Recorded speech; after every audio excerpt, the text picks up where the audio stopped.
So the really crazy thing is that here in the UK, you can generally pass your driving test after about 20 hours of instruction. And that instruction will not include night driving or motorway driving or skid control or anything that a driver really needs to just round out their experience as a driver. In fact, if you were working in a coffee shop, you would typically get more formal training than you would when you pass your test and you go on the road. So it would be a mistake to think that now you've got your license, you are a good driver. A license really just indicates that you've met the bare legal minimum standard as a driver. And from that point on, we should all be continually developing and honing our skills. I wonder how many of us, if we sat our test today, would still pass it. Have we picked up all those bad habits over the years that will be to our detriment and could cause us to have an accident or just to be an unsafe driver? So what makes a good driver? Is it having superior reflexes? Is it having a lot of experience tucked under your belt? A good driver has nerves of steel, but the restraint to avoid using those. Those nerves of steel will help you to stay cool, calm and collected in difficult situations, but they won't cause you to be foolhardy, to push the car to beyond its limits and effectively throw the car into a skid or lose control of the car. So a good driver knows where those limits of adhesion and grip are and will stay on the safe side of that. It's fair to say I've had my fair share of scrapes and near misses, and I've learned from most of those. I still make mistakes like most drivers do.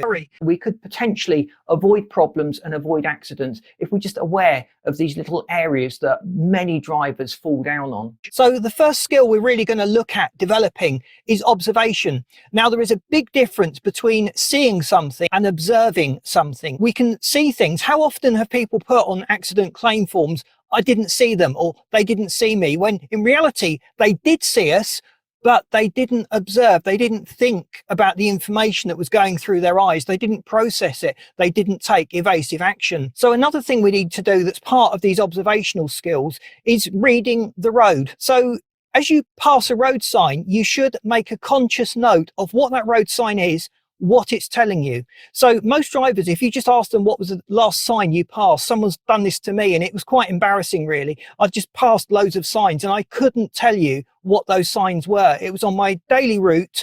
I've probably seen those signs thousands of times, but I never really paid that much attention to them.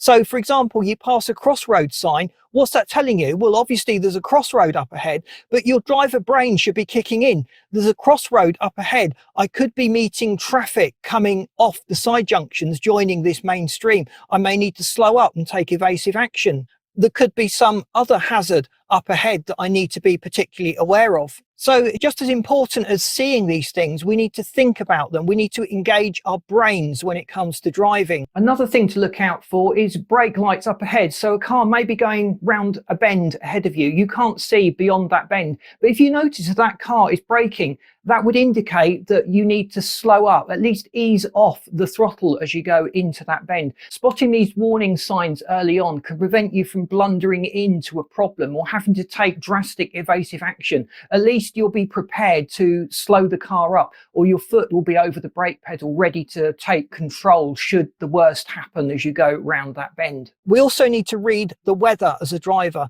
So in the wet, the snow, the ice and foggy conditions, we need to adjust our driving style. The car is not going to handle the same. Cornering is going to be more tricky. Braking is going to take longer. We need to allow those extra margins in order to maintain a safe driving experience. So we could talk about a focus bubble around the car. So you want to keep your attention focused in front of you, not just on the car in front or the car in front of them, but way up in the distance. An experienced driver builds up a list of opportunities to view the road ahead. For example, you're on a hill, you may have a big view of the road sweeping off to the right that you won't get when you're further down in the valley of that hill. So if that's a situation, you'll use these early opportunities, look through hedges or gaps, or even look at reflections of cars up ahead, just to build up a picture of what's coming up in the distance. And that will allow you to start building up this observation to anticipate what is going to happen and to drive accordingly. So you may need to slow up, you may need to shave off that little bit of speed, you might need to change your road position just to be safe. You may just need to be on high alert with your foot ready to cover the brake should you need to take evasive action. And reading the road, here in the UK, we've got an instance of the road markings giving you an idea of what's up ahead. So the white dashed lines down the middle of the road, as you approach a bend or a hazard up ahead, those lines become longer, the gaps between them become shorter. So if you're aware of that fact, and that certainly wasn't something that was taught to me, let me know in the comments if this is something that you were taught when you were learning to drive your car. But that little bit of knowledge can tell you that there's something up ahead, a hazard, you may need to slow up, or just position your car differently so that you can take whatever bend it is safely, avoiding any potential hazards coming towards you from the other part of that bend. Another problem that people fall into when it comes to observation is thinking they've seen. So looking around the car, you've got various pillars around the screen, and it's shocking really how much these pillars can actually obscure. So in this instance here, it's a good 3 seconds that the cars coming towards me are completely obscured with the A-pillar. So what you need to do is learn to move your head as you observe. Just make sure that you're not trapped in any blind spots. The worst thing you can do as a driver is to assume that you can see. You need to make sure that you can see ahead. And when you use your mirrors as well, they're not always telling you exactly what's behind you. The only way of knowing what's behind you in that blind spot is to physically turn your head around and have a look. Again, moving your body. So when you're on a country road, for example, and you go down a sweeping left-hand bend, you might move your body to the right, and that'll give you a little bit of a further view into the apex, into the bend that you're taking. Those few extra split seconds can make a difference to being able to take evasive action or crashing into someone or something. So we understand what anticipation is. If we were playing chess, for example, we would be busy anticipating our opponent's next moves and working out defenses. But what does anticipation mean for a driver? How does this skill play into our ability as a professional driver? We're going to look at ways of improving our observation in order to take in more information and then being able to anticipate things that might happen. We're also going to run through some thinking strategies that we can develop as a driver that will prepare us for those unusual eventualities that one day may well play out, and we may well have had an accident had we not anticipated it and been ready. So one of the keys in anticipation is not just to predict that something might happen or to assess the possibility of that thing happening, but to be prepared to avoid that in the first place, or to be ready to take evasive action to avoid that incident. So anticipation is very much a skill of the mind, using all of our other senses and pulling all that information together so that we can act on it. So part of the anticipation skill that you build up is being ready to take evasive action. So as you're approaching a junction, you notice there's a car at the side and they've not particularly observed you. You've not made eye contact with them, or they just look like they're dithering about a little bit. If there's a chance that they're going to pull out in front of you, move your hand over the horn. Be ready to sound the horn. The horn is a warning. It's not something you use after the event to say that someone has just been an idiot or done something silly. The horn is there to prevent accidents, not to vent anger on other motorists. And flashing of the lights is exactly the same. It's a warning. It's telling other cars that you are here. Most people use a flash of the lights to just indicate that you're waiting, that it's clear for them to pull through. But in reality, the horn and the lights are a warning that you are there on the road, and it's alerting other motorists to that fact. So do we strategize as we're driving along? So you notice something up ahead. Have you built up a clear picture of where you can swerve? Is there a clear bit of road to the left or to the right? Is there some other place that you can actually take evasive action? Is the road even wide enough for you to make a third lane or to get out of the way of trouble? So by continually building up these strategies on how you would react if something untoward happened, eventually this becomes an automatic process. Your brain just takes over with this strategizing. So you as a driver have experienced every possible scenario and you've developed a strategy to actually get around it and avoid the problem. So when you're on a country road, for example, and you go down a sweeping left-hand bend, you might move your body to the right, and that'll give you a little bit of a further view into the apex, into the bend that you're taking. Those few extra split seconds can make a difference to being able to take evasive action or crashing into someone or something. So another key when driving is to just think of a bubble around the car, a protective bubble. So as you pass, say, a junction on the left, you want to move slightly over to the right and give yourself the maximum amount of bubble between you and the hazard. As your speed increases, you need more of a bubble in front of the car. In the UK, we had a safety campaign quite a few years back. The catchphrase of that safety campaign was "only a fool breaks the 2-second rule." And the idea was that you find a little marker in the road ahead, wait for the car in front of you to pass that marker, and then say "only a fool breaks the 2-second rule," which apparently takes exactly 2 seconds to say. And that will give you an indicator of your correct distance for that given speed. So whenever we're driving along, we should always be looking out for escape routes, pavements with low curbs that maybe we can move the car onto should something come for us. Little additional lanes off to the right or to the left may also afford an escape opportunity. So I'm also looking at the quality of the road surface. We get a lot of potholes, and that can be very problematic to drive on. Braking is severely reduced when you're braking on pothole surfaces as the ABS cuts in. Once again, I'm keeping a distant view up ahead so that I can anticipate any oncoming traffic. I'm looking for little gaps in the hedges that may afford a view of the road that I won't get at other times. I've just spotted a cyclist up ahead of me, so I'm not going to go round him because this is a sharp bend, so I need to slow right up, move out to the outside part of my lane so that I'm in a position to overtake him safely. If he were to fall off, he has plenty of space to fall into. So as soon as I'm round the bend and I can see that the road is clear ahead, I'll pop over into the other lane, move round him and move swiftly back onto my side of the road.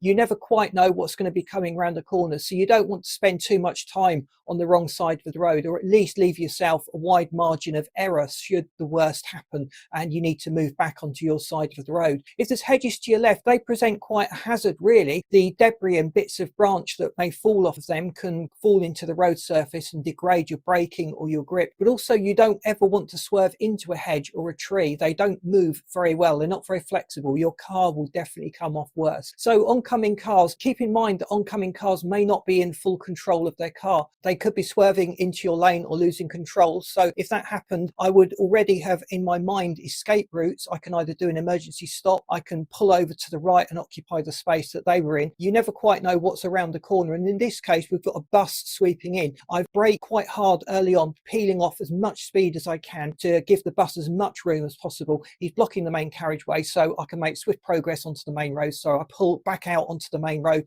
and I can carry on. So very much when driving in towns or in urban areas, you need to think about those escape routes. What could happen? What is the worst case scenario?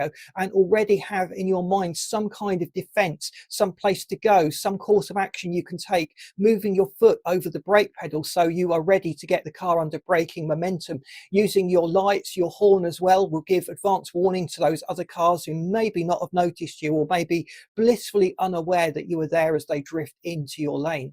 So now we've discussed country driving, let's think about the unique problems and situations we get into in urban driving in towns in heavy traffic. When you anticipate the traffic flow, you can actually help to keep that traffic flow moving swiftly and freely through the towns and avoid many of the jams, delays and holdups that we get. So a good driver keeps the traffic moving. The traffic is very much organic, so the slight touch of a brake pedal is accelerated as you go back in cars, with each subsequent car braking harder and harder until the traffic comes to a complete standstill. And that's where you start ending up with long traffic jams. It's purely down to the weight of traffic and the fact that these brake pedals have been accelerated. So try to avoid using your brake pedal in traffic. Use the gears, change down a gear slightly, give yourself plenty of distance between you and the car in front so you can absorb some of those brake shocks that people do in traffic. And again, you'll keep the traffic moving. You'll notice that a lot of HGV drivers or lorry drivers are well trained and they will try to keep rolling. They will generally leave a massive distance between them and the car in front, primarily because it's a real pain going through the gears to get these lorries moving again. But that also has the beneficial effect of keeping the traffic moving. When you're in town areas, there's often a situation where drivers look out for themselves and they're all trying to make forward progress, and that results in a jam.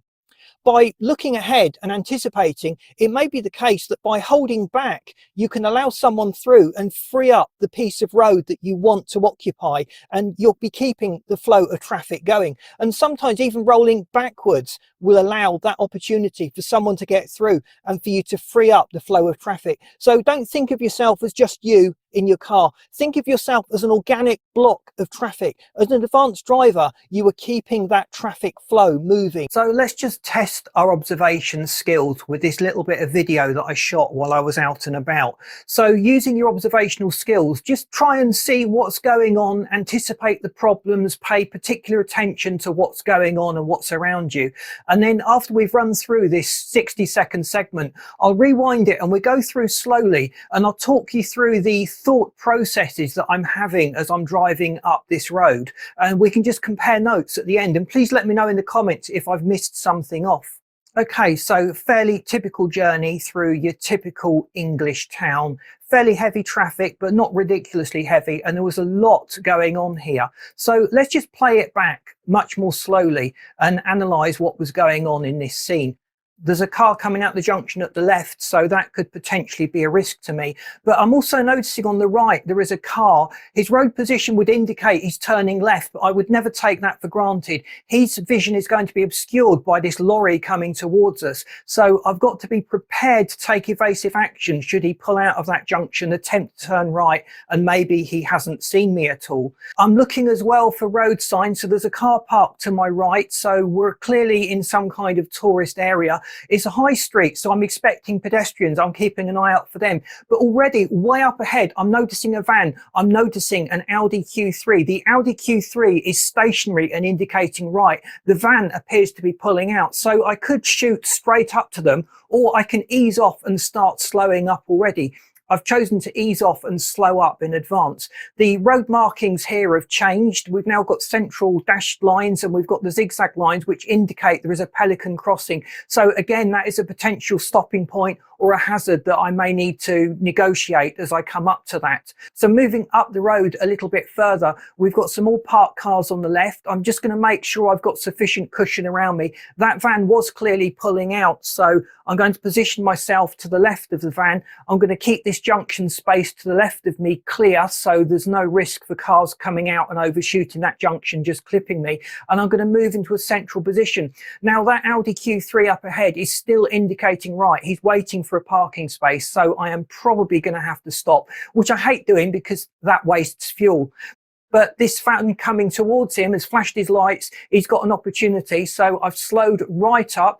There's great parking on the left by this Vauxhall. So I'm moving out a little bit more so I don't clip his mirror. I'm keeping the car rolling slowly. So I really want to keep my momentum going, but I probably will have to stop. There's a car coming out of that space. I'm still rolling. Cars coming out of the space. Will I be able to get through this without bringing the car to a stop? Could this be a victory to my hypermiling techniques? I really am absolutely crawling now, but I've not stopped. The car is still moving. So that BMW has pulled out of the space. He's moving away.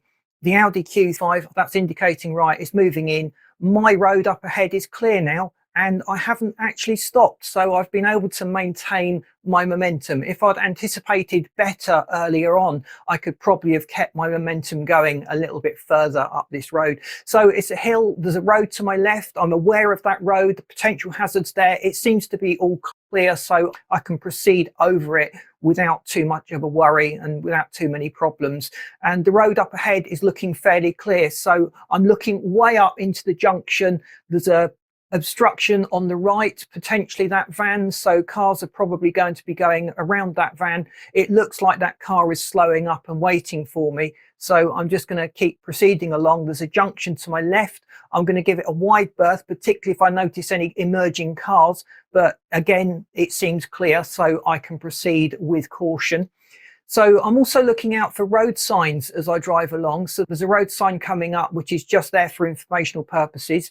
There's a junction to the right, some kind of junction or driveway to the left. But again, there's no cars on that.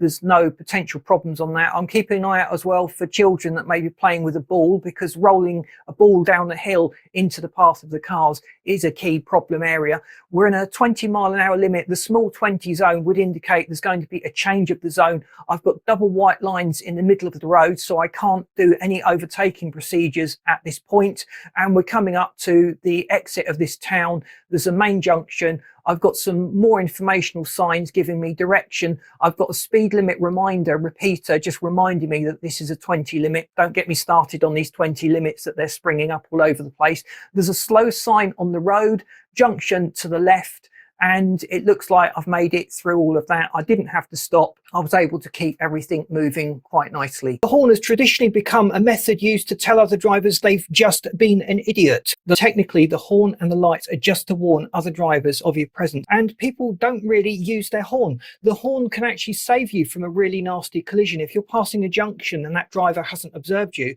the sounding of your horn can just minimize the risk of them pulling out blindly into your path.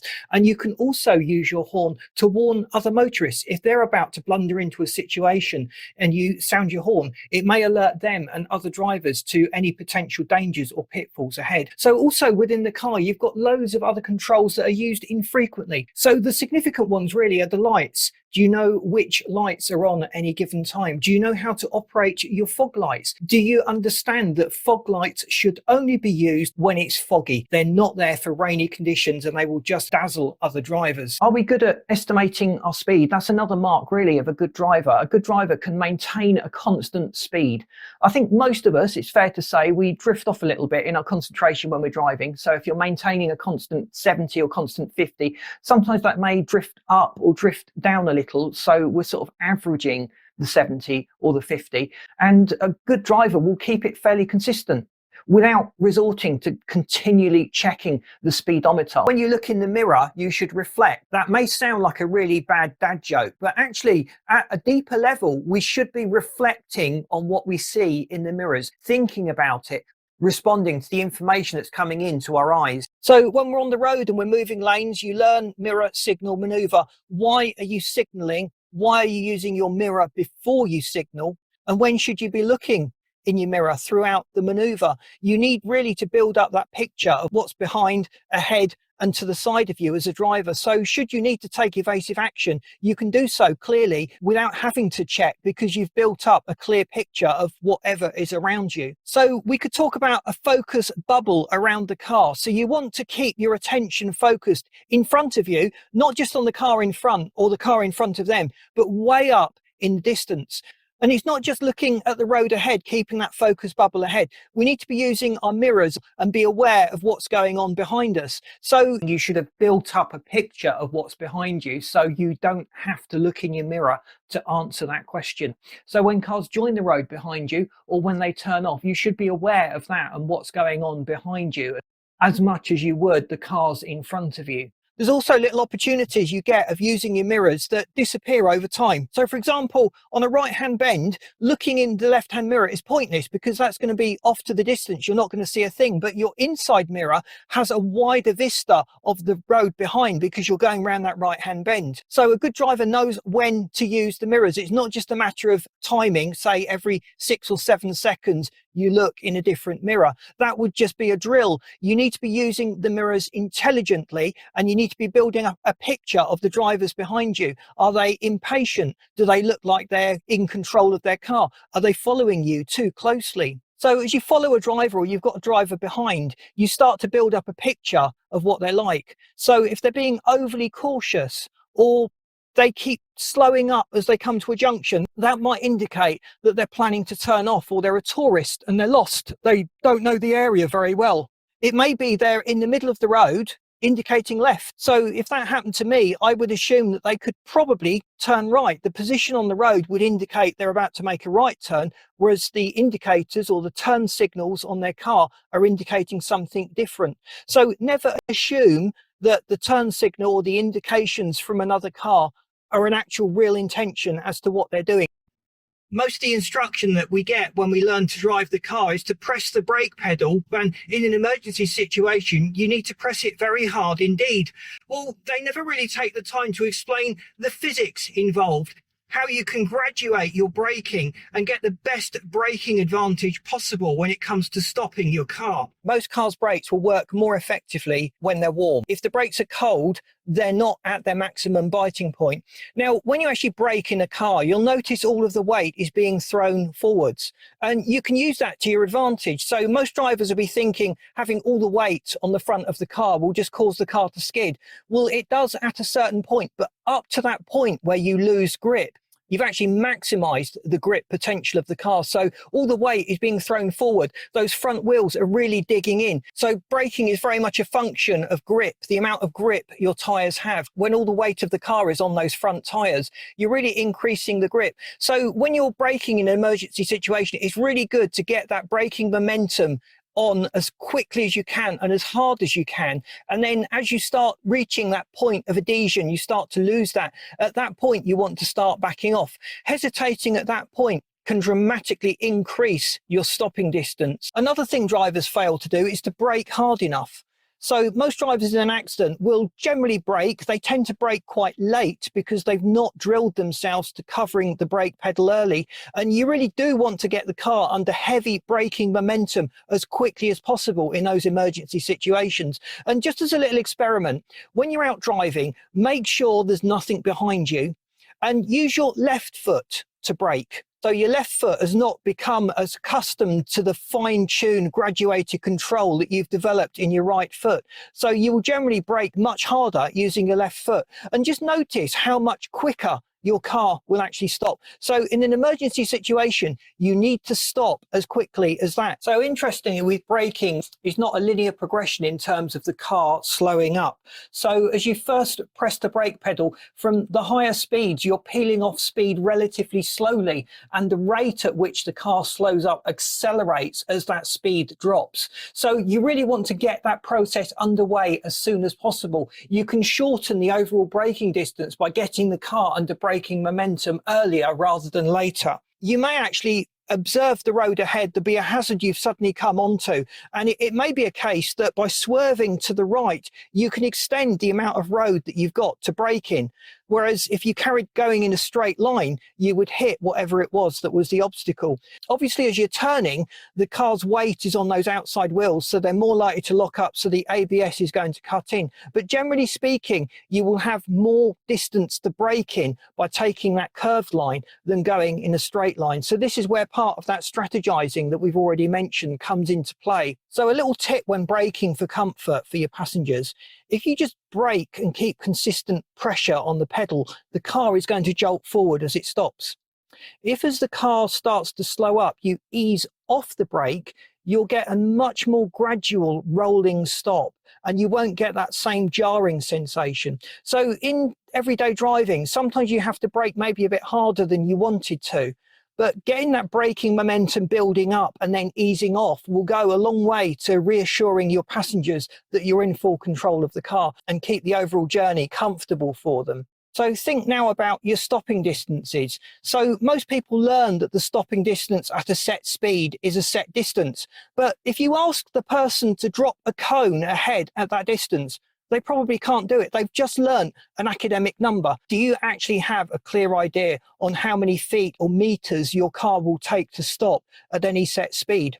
Bear in mind, if two cars are coming towards each other, you need to double the stopping distance. They're both traveling at speed. So if they both start braking at the same point, their stopping distance is effectively going to be beyond each other. So they're going to crash.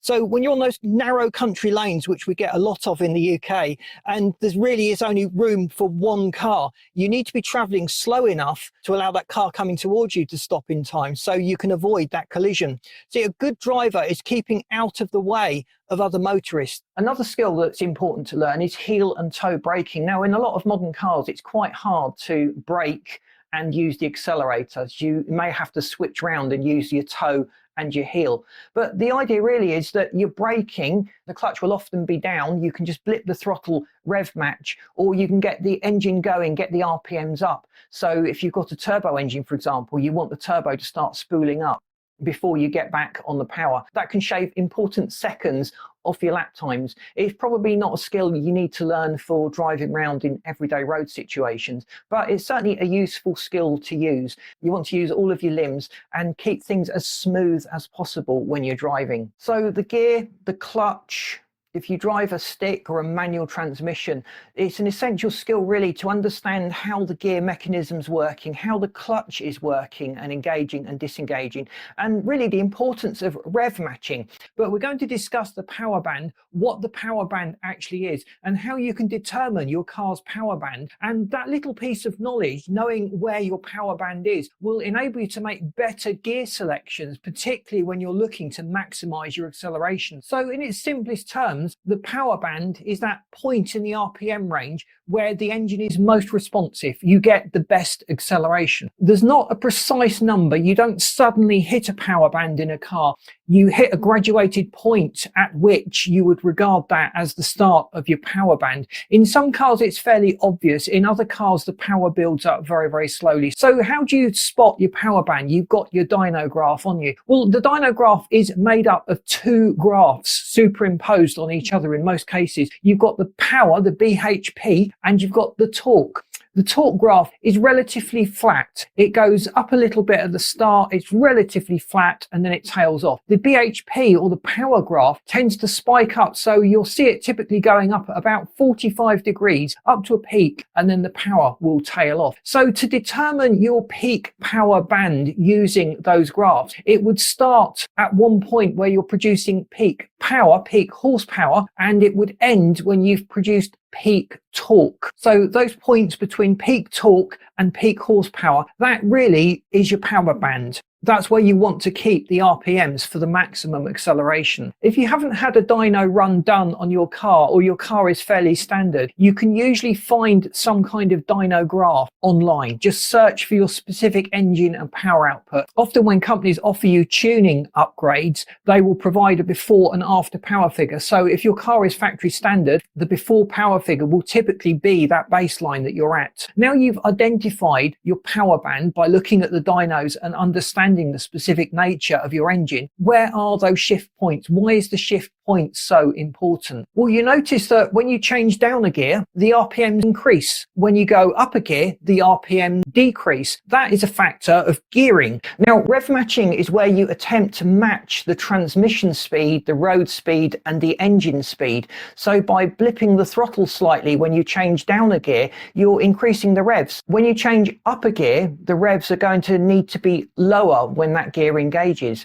So by allowing a little bit of time for the engine revs to settle, you can again match the chosen speed and RPM and gear without having that crunching effect, or without overworking the synchro system within your car. So it promotes long life of your transmission and your car if you do this. It promotes a long life of the clutch as well if you use it sympathetically and if you can rev match. But when you're driving at speed, it's fair to say you're closer to the limit of traction, the limits of adhesion to the road surface. Very slight changes in your speed or your velocity can throw off the balance of the car and cause you to lose control. If you can change gear as smoothly as possible, it minimizes the risk of losing traction at these conditions where you're driving close to the edge. But just remember, a good driver doesn't push things too far.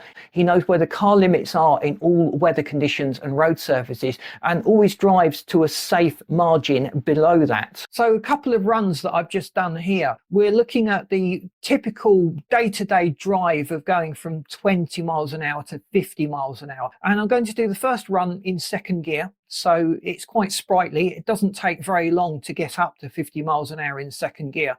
Now, doing the same thing in third gear, it's interesting. My car is a turbo, so it does take a while for the turbocharger to spool up. And you can actually see a phenomenal delay as the engine starts to pick up power, and eventually the turbo cuts in, and then you get the power. Knowing where the car's power band is will really help you to determine those shift points. So you may want to hang on to the RPM slightly longer outside outside the upper end of the power band in some cases, so that when you've changed down a gear or you change up a gear, you are still in the power band. The changes you're expecting with the RPMs of the engine really still keep you within that power band. So a good driver really anticipates where the RPMs are going to be when you've changed gear. If you're coming up to an overtake maneuver, it may be prudent to drop into the higher gear slightly early, making sure that you're in the maximum part of your power band through that overtaking maneuver. Conversely, you may decide to keep a lower gear to allow you to be in that power band earlier and change gear part way through that overtaking maneuver. It depends very much on your engine and on the circumstances, the road speed and how much road you've got left, how quickly you need to do this particular maneuver and how safe it is. In wet conditions, you would probably have a different set of priorities when it comes to choosing a gear than you would when you've got maximum grip in the dry. So when it comes to steering, there's some important considerations. We all learn to push and pull the steering wheel through our hands. And a lot of drivers will still passionately say that the push-pull method is the best. And yet when you talk to motorsports drivers, F1 drivers, and those taking the car out on the track, they tend to keep their hands on the wheel as much as possible, effectively maintaining their grip at a fixed point on the steering wheel, usually quarter to quarter past positions. So what's correct? What's the best way of steering the car? What are the things that you should look out for? And how do you develop a safe technique yourself? But there's actually almost a science behind steering. I'm sure that this is going to prove to be quite a controversial video because a lot of drivers have got very definite opinions when it comes to steering. There's different advocates of the steering methods. We've got the palm steer methods, we've got the push-pull method, and we've got the keep your hands on the wheel all the time as much as possible, even crossing your hands as you do steering maneuvers. So we're going to discuss the merits of each of those. I'm not going to be as dogmatic to say that one is right and one is wrong, because they all have their place depending very much on the circumstances that you find yourself in. So the only downside to keeping your hands in a fixed position and crossing them over as you use the steering wheel around town is that your hands are not located near the indicators and the light controls, which can be a problem if you need to indicate and you're making a turn off, for example, which is typical on your UK roundabouts. So it's probably a more track focused technique than it is driving on the road, but it does have merits and some people do seem to prefer this. But generally, both hands on the wheel gives you the maximum amount of control and the less risk of losing control of your car. So one of the things that you really want to avoid is making sudden jerky movements. The whole key when steering a car is to keep it as fluid as possible and to just make sure that you've always got two hands on the wheel. So the push-pull method is very effective when you're parking, moving at low speeds, and also when you're driving at higher speeds. It allows that fine graduated control over the steering. But in a competition and motorsports environment, you really want to have full control of the car. You need to be making very, very precise steering adjustments, maybe going from full lock on the right to full lock on the left to maybe hold a drift or catch the car in a corner. With the motorsports approach to steering, you would keep two hands on the wheel most of the time. But if you're doing the push-pull as well, that can make things quite easy to make those graduated steering controls and steering input. So the big habit you want to avoid is palm steering, just using one hand on the wheel. It's very tempting to get into that habit. The problem with palm steering is if your front wheel catches something, there is no way on earth you're going to be able to wrestle the car instantly into full control. So when you're steering on a bend, some drivers like to keep the car going in a straight line as much as possible. So that requires extra movements at sort of apex points. So they will divide a bend, a sweeping bend, into a series of straight points. Now, why do they do that?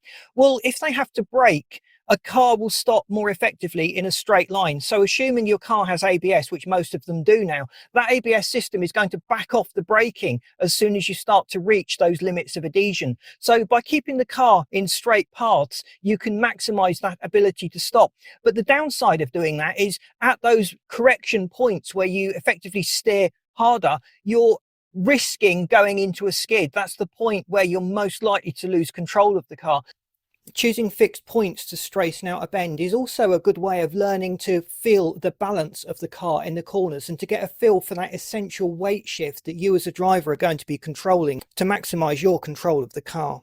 So there is very much a degree of finesse in that. When you're on a track, steering through corners and apexes is completely different. You really want to be focusing on the maximum exit speed of the corner. And if there are multiple corners or multiple bends, they need to be connected in a very fluid fashion. But the key always in steering on the track and on the roads is to keep things smooth and fluid. It's those jerky movements that can push the car from a point where it has sufficient grip into a point where it's going to start to struggle to get grip and throw you into a skid. So get used to the feel of the car in the corner. When you're cornering, your car weighs a ton, ton and a half, 2 tons, 3 tons. Cars are getting heavier and heavier nowadays. So that's a lot of weight on those 4 points of contact. So as you turn right, the weight is going onto the left side of the car. If you turn left, the weight is going onto the right-hand side of the car. So when you're driving along, get a feel for the weight of the car and the handling. If you can try and balance that with a trailing throttle when you're going around a corner,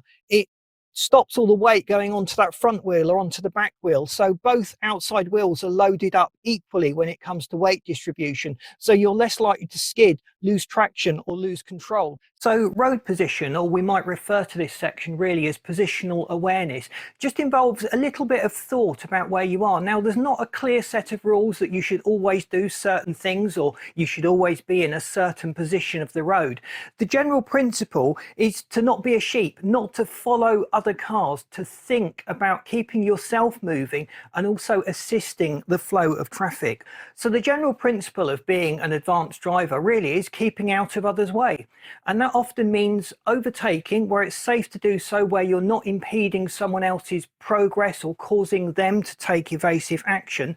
And also the critical thing is to use all of the road that is available to you and obviously legal to you to use. So depending on where you are, your region, your location and the regulations that apply to that stretch of road that you're particularly on will have a bearing on the decisions you make as to which parts of the road you can use.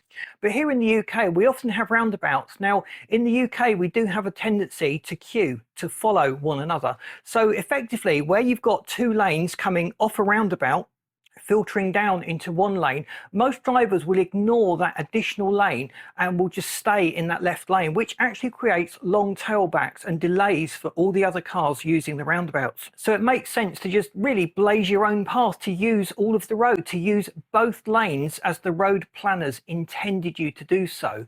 So in this case, you would keep to the inside of the roundabout as normal, but instead of peeling off sharply and occupying that left exit lane, you occupy the right exit lane. You can probably also overtake a few of the slower moving cars and then filter back into traffic, and you've actually done your bit in keeping the traffic flow, because having 2 lanes of traffic queuing takes up a lot less distance and space than having just one long line of cars. So think very much about using all of the road position. So there's a few other little considerations that we just need to go into when it comes to road position. So we're just going to expand on those topics in this video a little more. So on your road position, think about the junction you're approaching and position the car to give you the best view of the approaching junction. There's a road near me that's a sort of Y shape, but you come up a very sharp angle. So if you want to turn right, it's actually quite hard to turn left if your car is pointing straight in the direction that you want to go, which is effectively a straight line.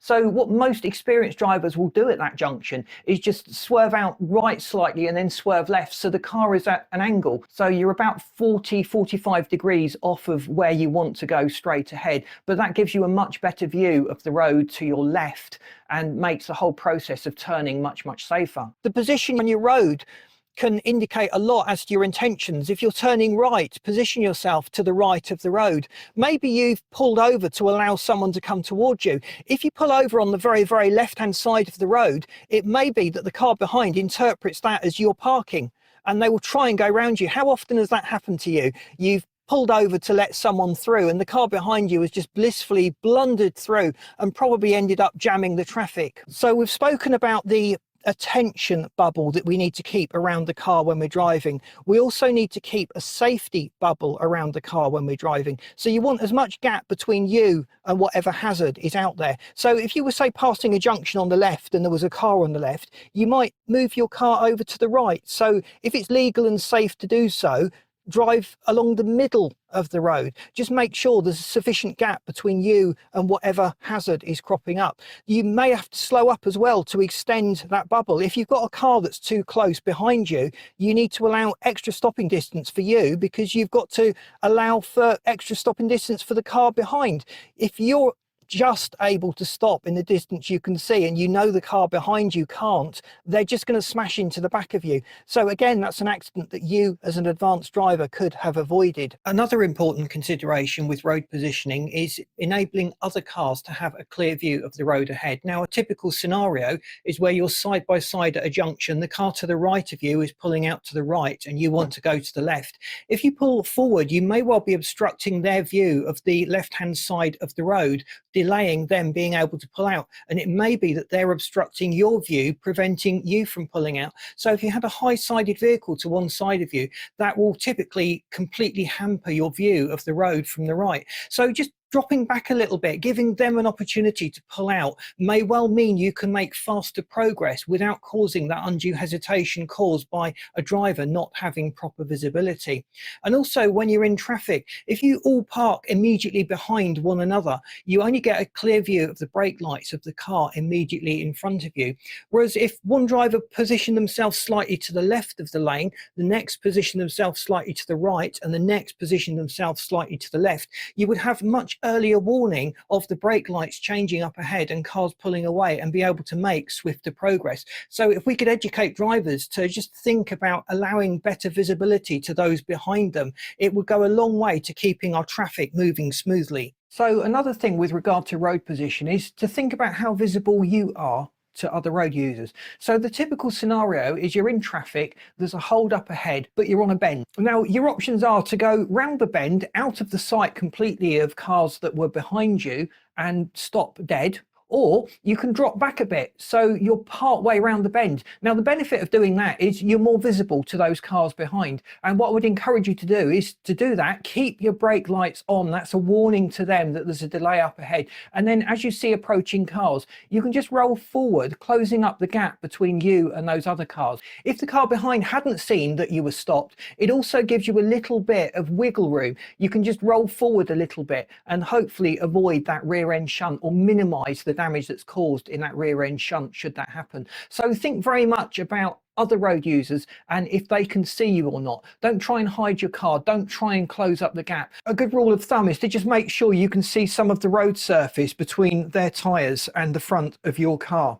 If you can't see their tyres, or you can't see the road between their tyres and the bonnet of your car, then you are probably far too close. And it just gives you a better view of the road ahead. Just not moving forward a little bit is going to make all the difference to your visibility and your safety. And you've also got to assume that other drivers could roll back. I've seen it done so many times, particularly if you're on a hill. So give those other cars a little bit of an opportunity to make that mistake, roll back and stop, rather than going straight into the front of your vehicle. I also spent 14 years working for an insurance company, so I got to read some fairly interesting claim forms, and that allowed me to build up a picture of those most common accident causes and most common situations that people get into. I noticed as well on claim forms, it was often the car's fault. I braked, but the car skidded. The car didn't stop in time. We tend to move blame for the accident onto whatever external thing we can, and often the car takes the blame, when actually as an advanced driver you could probably have anticipated the problem and avoided it in the first place. So by being aware of what these common causes of accidents are, we can actually be aware of them and prevent ourselves from getting into the situation where they might happen in the first place. So observation, the key is to look way ahead, further ahead than you would think, looking right up into the distance. Now, it's not just a matter of seeing or observing, you've got to anticipate what's likely to happen. So in your driving mind, you're constantly thinking about possible consequences, things that might happen, and also developing strategies to avoid those. So people often say that speed kills, but in reality, it's inattention, bad anticipation, or just bad observation that kills. Speed is often a factor in how serious an accident is, how much damage is done, but it's rarely the cause of an accident. That's normally down to driver inattention, driver mistakes, or even mechanical failure. So in a lot of cases, you may have had an accident that technically wasn't your fault, but as an advanced driver, you may well have been able to avoid it. I've seen a lot of people just stubborn-mindedly allow another car to come into their path and smash into them. Now, it's clearly the other car's fault, but you as the advanced driver could have maybe been braking harder, braking earlier, taking evasive action. So if we just stubbornly sit on our rights, it's not my fault, this car's going to hit me, and we do nothing about it, we're really as culpable as that other person that's made that mistake. So although that accident would not be our fault, we still have the paperwork, the insurance claims to deal with, the damage, the inconvenience that comes along with that. And we can avoid all of that if we just take a few moments to think about how we can prevent accidents from happening. We can keep out of the way of other motorists or the other idiot on the road. So life-saving driving tips. So these are things that you pick up over the years, and often what we think we know based on what Hollywood have done or Hollywood has taught us could actually cost us our life. So thinking first of all about the car plunging into water, according to Hollywood, we would wait for the car to fill up with water and then we'll start getting out of the car. So is that going to work? Is that the best way of dealing with the situation? Well, in reality, that will probably kill us. When you're underwater, you've got about 30 to 60 seconds of air. Bear in mind, you're panicking, you're using up a lot more oxygen, and you probably didn't fill your lungs as soon as you went into the water. So don't call the emergency services straight away. Don't send an Instagram selfie or fill in your social media profile with what's just happened to you. Get out of the car. So take a series of deep breaths, get as much air into your bloodstream as possible. That could give you an extra split second to get out of the car. Now, you will generally find that in these situations, your seatbelt has locked. There may have been an impact. The pre-tensioners may have cut in. The release mechanism on the seatbelts may not work. Can you get out of your seatbelt in the car without undoing it through the release? So it's recommended that you have some form of cutting mechanism that you can just pull through the seatbelt to actually allow you to cut it out. So get your seatbelt off as quickly as possible and the other occupants in the car, and focus on getting out. Now, your electric windows are probably going to stop working. You're in water. Electricity doesn't work very well in water. You may need to have other means of getting out through the window. So having a little hammer that can break the glass in the window will probably save your life in these situations. Don't wait for the car to fill up. It's a bit of a myth that the car is going to go down in one block. In reality, the car will tip forward. The engine is the heaviest point of the car, so that straight away is going to go down. The bubble of air is going to be to the back of the car. And what often happens in these situations is the car flips and ends up under the water on its roof, which can be very disorienting if you're inside it. So get out of the car as quickly as possible by breaking the glass, climbing onto the top of the car, and swimming for safety, getting away from the car as quickly as possible. Always stay calm in these situations. Panic is often the thing that causes us to make bad decisions. So on older cars, if you stalled on, say, a level crossing, a railway crossing, you could use the starter motor, if you were in second gear or reverse gear, to just move your car out of the way of the oncoming train. But in reality nowadays, that doesn't tend to work, because in most cars you have to dip the clutch in order to start them and to get them moving. If you break down, which is probably the most common emergency situation you'll experience as a driver, don't stay in the car. Park it as far off the main road as you can. But if you're on a busy main road, you may only have the option of parking at the side of the road. If you've got a warning triangle, you can set that up just to give other motorists a bit of a warning. So the typical zombie motorist will come along, not really noticing what's ahead. They'll see a car and they'll automatically follow it without realizing that you're broken down at the side of the road, and they'll just smash into it. It happens a lot more than you would think. So be very careful. If you break down, get out of the car, get to the side of the car to safety. Even if it's cold and wet, you're going to be safer outside the car than in the car, and then call your breakdown people or the emergency services and get whatever assistance you can, and patiently wait for that to arrive. So the most common accident causes that I see is where people have moved into a space they've only assumed was clear, when in reality there was a car occupying that space. So typically at a junction, you're at the junction, you're looking right, waiting for a gap. The car in front is also waiting for a gap. They've seen a gap and they've pulled away. Out the corner of your eye, you've seen them pull away, and you're now looking right at the main road to look for a gap, when in reality maybe they've stalled and you will just lurch straight into the back of them. So that's really your fault. You've moved into a space that you only assumed was clear. You didn't do that final check. The most common reasons people give for inattention when driving is badgers, bees, and a distraction from, say, a mobile phone or something in the car. So if we're focusing on something in the car, we're losing our focus outside the car. So we need to slow up. We need to force our focus outside the car so that we can react to whatever situations are developing. And just driving too close to the car in front, you need to leave sufficient stopping distance. And a lot of drivers sadly don't even leave their thinking distance. So by the time the car in front has hit something and stopped dead, you've not even got enough time to react, let alone to get your brakes on and get the car under braking momentum and avoid that smash. In this part of the advanced driving course, we're just going to look at dealing with idiots, assuming that every other car on the road is an idiot, and avoiding those situations that usually give rise to road rage. So in this next section, I'm going to call it they're idiots, they're all idiots. If you as a driver assume that everyone else on the road is an idiot, you won't be far wrong. Now, it sounds cruel to just think that everyone's an idiot, but people do random things. They pull out in front of you without warning. They brake without warning. They do really strange and dangerous stuff. And the only way you can really categorize all these things is idiocy. So assuming people are idiots, you will take a precaution against that. And also, if you get into a situation where you would experience road rage, you don't experience that as much because they're an idiot. Your expectations of an idiot is much lower than if you were dealing with a perfectly sane person. So with road rage, what happens is we get angry, we want to get even, we want to teach the other driver a lesson. Now, you won't teach anyone a lesson with bad driving. You won't teach anyone a lesson from your car. It's not your job, it's not your responsibility. And all we're going to do is make ourselves a target for others. So bad driving is contagious. If you succumb to road rage, you've just made another bad driver on the road. So rising above it, assuming the other people are all idiots, and just developing our skills as a good driver or an advanced driver will go some way to helping us to deal with these morons that we get on the road. So how do you deal with idiots on the road? Well, you've got two options. You can let them drag you down to their level, but they will beat you because they're more experienced at being an idiot than you are. Or you can stay out of their motoring life. So the benefit of staying out of their motoring life is they are forced to stay out of yours. So typical scenarios, they're following you too close. So one thing you can do is brake, accelerate away briskly, and then lightly touch the brake pedal so that your brake light comes on, but not enough to significantly slow up your car. And that will psychologically encourage them to keep their distance. They're not going to accelerate behind a car that has got its brake lights on. So that can give you a little bit more space behind. The other way is to just let them overtake.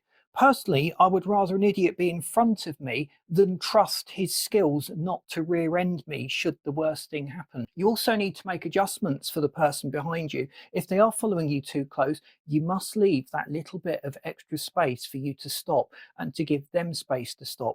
You may need to sound your horn to just wake them up if the worst happened in front of you and you had to take evasive action. So basically, when dealing with an idiot, you've to a certain extent got to do their thinking for them, because you can't trust them to engage their brain and deal with any problem or situation that is going to be thrust their way. So as the advanced driver, we have a responsibility, a duty of care to everyone on the road, including the idiots. Hopefully it will stop them from being an idiot, or at least making those idiot mistakes. So the key skills that we need as a professional driver really all revolve around anticipation and observation, engaging our brains, running a continual risk assessment, predicting what might happen, but being prepared for that eventuality before anything actually untoward might happen on the road. So we very much looked through this entire driving course at preparing our minds as a driver, elevating our ability as a professional driver. We've reviewed the controls of the car. We've looked at some of the physics involved in various aspects of car control. And this just deepens our understanding and appreciation of the dynamics at play, particularly in those dicey situations where we're certainly on the limits of the car's grip and handling abilities. So one thing we should discuss, but there's no definitive wrong or right answer, or no definitive what you should do in this situation, really is how to crash. Think about what you're crashing into. Now, looking at accident statistics, Frontal collisions, where the front of a car goes into the front of another car, is the one where you're least likely to have an accident when you compare that to the typical offset crash, where the front offside corner of one car hits the front offside corner of another car. So the crash protection, you're only getting half the crash protection because it's only half of the car that's involved in the collision. But also there's a rotational force involved, and that rotational force causes a lot more injuries and a lot more damage to you as a human occupant within the car. So think very much about the car, your car, the car you're going into, and try to assess the consequences of different collision points. So another situation you might meet is a sudden T-boning of another car. A car crosses your path. You've got a split-second decision to make. Do you hit the back of the car, the middle of the car, or the front of the car? So let's just think about some of the results of those choices and the factors that you should be taking into account as a professional driver to help you to make a life-saving decision in that situation. If you hit the front of a car, that's where the engine is. It's least likely to move out of your way. You'll get a bigger impact. If you hit the back of the car, it'll likely rotate out of the way more freely and you'll be able to go on, so you won't have such a severe shock. But you've also got to think about occupants. If that car was occupied, you might make an entirely different set of decisions. So you're very much preserving your life and the life of others. There's a whole series of risk assessments and moral dilemmas that we have to go through. You might be faced with a situation: do you mow down a bus queue of children, or do you mow down an old person crossing the road? How do you, as a driver, assess risks like that? Now, the fact is that if we do elevate our driving ability, if we become a professional driver, we should never have to face those horrible moral dilemmas. So the key really is to stay safe, stay out of trouble, keep yourself out of others' motoring lives. So I hope you found this course beneficial. If there's a demand for it, I'll go into more complex aspects of car control, such as skid control and defensive driving. But let me know in the comments what you thought of this course. I, as a driver, have certainly learned some more stuff researching this course. I very much try and have the mindset that I'm always learning. I never view myself as a good, accomplished driver. I'm always looking for ways of honing and developing my skills and abilities. And I'd encourage you watching this video to just view this entire series as the start of a whole new thinking process, as your development as a professional driver. So enjoy your driving, keep it safe, and stay tuned to the channel. We've got lots of videos coming up to help you get the best out of your car, the best performance, helping people avoid those high running costs that are often associated with bad maintenance practices. So stay tuned to the channel if you haven't done so. We'd love you to subscribe. Please boot the like button, because that really does help us to get out there. And I've lined this video up for you that you should find really interesting. Thanks for watching.